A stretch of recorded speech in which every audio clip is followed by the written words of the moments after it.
Hello, welcome back to the Football Terrace. Chelsea fans, smash the like button. Rivals, you're probably going to want to cry. Kai Havertz is officially a Chelsea football player.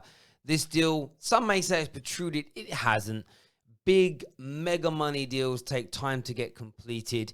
It may have come 2 or 3 weeks later than Chelsea had originally anticipated. There was a lot of talk that it would be very early in August, that the deal would be finalized. But the majority of the details, all the details, in fact, between the player and Chelsea Football Club were agreed at the end of July. It's taken the majority of August for Chelsea and Bayer Leverkusen to come to a conclusion, and then a couple of weeks to review contracts and clauses, because as we say, this is a £72 million cash deal with add-ons that will see the fee rise to £90 million. It is one of the biggest deals in Chelsea Football Club's history, Bayer Leverkusen's history, German football history, English football history, in fact, world football history. It is one of the very biggest deals of all time.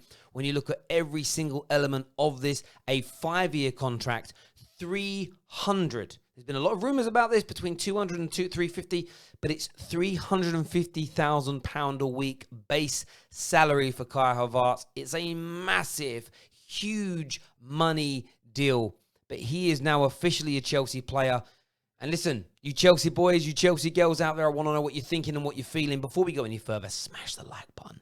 Please do that for me right about now. Smash that like button for me. Really, really important that we get that done. What's Kai Havertz going to bring? That is the big question. This kid, and he's a kid to me. I'm 35 years old. So this boy, you know, he's got something about him, though. He has got something about him, this lad. He can score, he can create, he's good with his feet, he's tall, he's strong.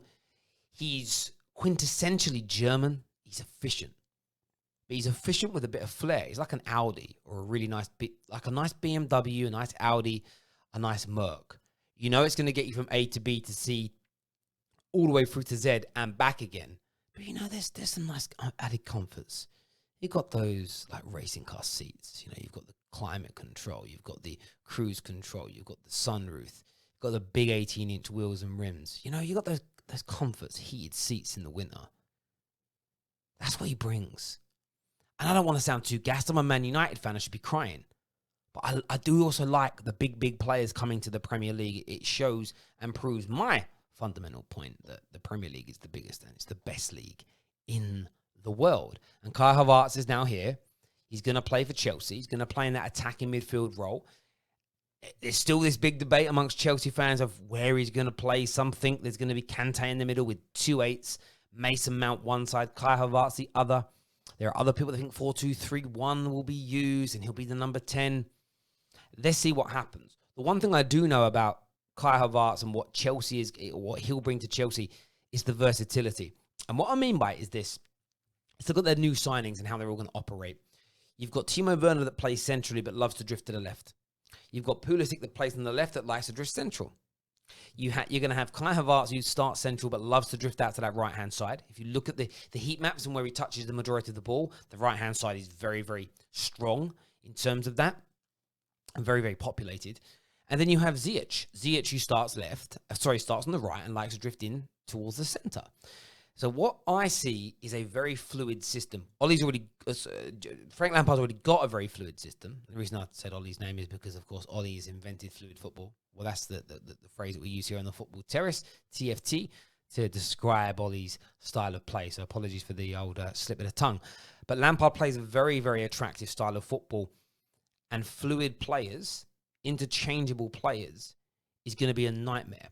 It's going to be a nightmare for teams. You don't have that so much with Tammy Abraham. You don't have that so much with Mason Mount. They're not as comfortable drifting positions, in my opinion, as the 3 newbies that are coming in. And, of course, the brilliant American himself, Christian Pulisic.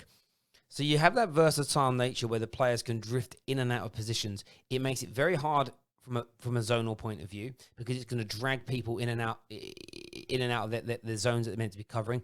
From a man marking point of view, what do you do? Run with your new man? Do you switch? What happens on the crossover of that switch? Whether you're doing zonal or man-to-man, there's going to come a point where somebody else has to pick up your player. That kind of confusion is what should hopefully create the spaces for the players either not in possession or making runs to exploit. So it's going to be very interesting to see how exactly Chelsea utilise this. But it also applies a lot of pressure to Chelsea. And what I mean by that is that Kai isn't the only guy that's come in yet. He isn't the only guy that's come in. You've got Thiago, Ben Chilwell, of course, Timo Werner is already there, amongst others that are going to be coming in or already have. And I think that there's big pressure on Chelsea football. Of course, it's Ziyech, I didn't even mention him. There is big pressure on Chelsea Football Club now to, at the very least, push City and Liverpool for the title in May of 2021. They have to. Frank Lampard's squad, since he has been manager, has had £322 million invested into it. That isn't including bonuses, wages, image rights. That's purely on the transfer fees. That is £320 million has been invested. Now, they haven't all been his signings. That's fair enough in Pulisic and, of course, Kovacic. But they've still been invested into that squad, and Chelsea is still going to reap the rewards. Lampard is still going to reap the rewards of those individuals. So, of course, with that level of money being spent on players, of course, pressure has to be added. And it's going to be an interesting season now. We've got the likes of Monstar and David and many others that come on the show as Chelsea fans that are very, very confident that they're going to be able to pull something out the bag. Very, very confident that Chelsea are going to do bits in the league this year. And I want your views and opinions on that. Does another signing need to happen? Another midfield player, the goalkeeper, of course, with old biscuit wrists in goal. There's a lot of questions over Chelsea's ability to mount a title charge until he is replaced or a new goalkeeper is found. But as ever, what I truly want and truly need is your opinions on this. I want to know what you're thinking. I want to know what you're feeling in relation to this. I think this could end up being one of the best signings that Chelsea have ever made in Premier League history. And he's young. From their mistakes of Kevin De Bruyne by allowing these young players to develop and become the stars that their talent suggests they can have. Or do any of you think that we could see another big mistake here? Maybe Kai Havertz does 18 months and doesn't quite hit the heights that Roman Abramovich wants, and he goes on and becomes the new Kevin De Bruyne. That would be a massive mistake, because if Chelsea hadn't messed up and got rid of Mo Salah and Kevin De Bruyne too early, imagine what kind of team they'd have right now. Maybe even Eden Hazard would have stayed. Who knows?